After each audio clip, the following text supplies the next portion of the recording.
Hello friends, Jeff here and welcome to my corner and welcome to Quick Tip Tuesday number 4. Today we're going to talk a little bit about foliage. And yes, you heard me right, we're going to talk about the leaves that fell off the tree and that's scattered all over your diorama. What is the best way to do this, or how do you make it look really realistic? Because we all are familiar with the stuff that you can buy in the store, especially in the railroad section. And they sell all kind of mosses or grass, all kind of colors. But still, it doesn't look all that right. It looks either too bright or too uniform. And although you can color these things or mix them with paint, still, it's still not the right look or the right consistency that you're looking for. Another example that you can use, and this is really close to perfection, and I got an example here from Mig Ammo, is the leaves, the die-cut leaves. And this is, like I said, this is as good as it gets. Now, the only problem is that you don't really get much, you know. I forgot how much it is. It's not really breaking the bank, but it's still enough. It still costs a few dollars, and you really don't get a lot. Now, if you have to cover like a diorama the size of this, that's perfectly fine. You're good to go. But if you have to cover something like a big size diorama, then it becomes quite pricey. And still, if you're only gonna scatter these on there, then it's still not gonna look right. So what else can you do? Now, another good investment if you're in the diorama kind of a deal is to acquire one of these. It comes from Green Stuff World. The website is greenstuffworld.com. And this is actually a punch and die. You know, and all you need to do is get a couple of old leaves in the yard that are dry, or any sheet of paper or thin paper, and you just basically print it, and here you have it. You got leaves. Now, another solution that really works for me, and that's almost close to perfection, is using, believe it or not, a coffee grinder. If you have an old coffee grinder laying around or not, you can easily purchase it at Walmart for a couple dollars. I think it's like 10-15 bucks.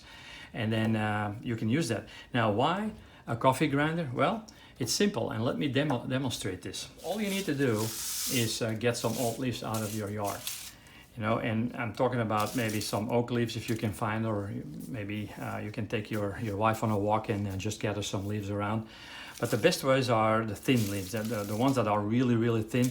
Some of the trees are not really good for it. Some of them are having those thick leaves and they have like a rubbery feel. They won't work. But if you're lucky enough and you live close to an oak tree or a maple tree, those are the ones you get to.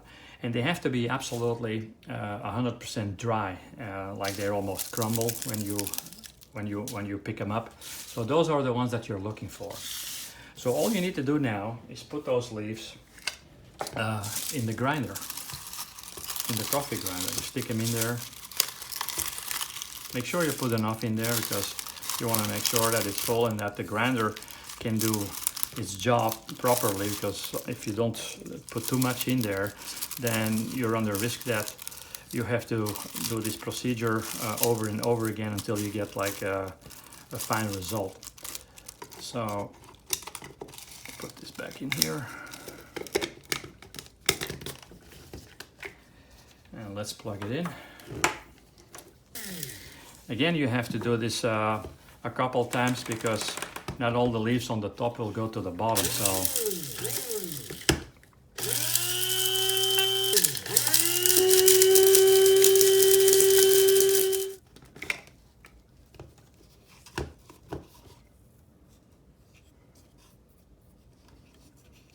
and again, you have to play with it a little. Again, trial and error. But I think you get the picture. And what you will find is the perfect debris that you can strew around your diorama or around your tank. You don't have to go as fine as this, but like again, open it up a couple of times and make sure that this is the size of the leaves that you want or the size of the dirt. But the color is right, it has the right consistency, and once it's applied to your diorama, it looks really, really realistic. Now this batch might be a little bit too powdery because maybe I pushed the button too long for demo purposes, but you can control that very easily. You just push the button a couple seconds, open it up, see if the leaves are, or the debris is big enough or small enough. So, but again, it has the perfect color and it works every time. So that was it for now. Hope you liked it. Please don't forget to subscribe on YouTube, and of course like us and share us on Facebook. Hope you all have a good day, and I'll see you guys next time at Quick Tip Tuesday number 5. Jeff V here, signing off.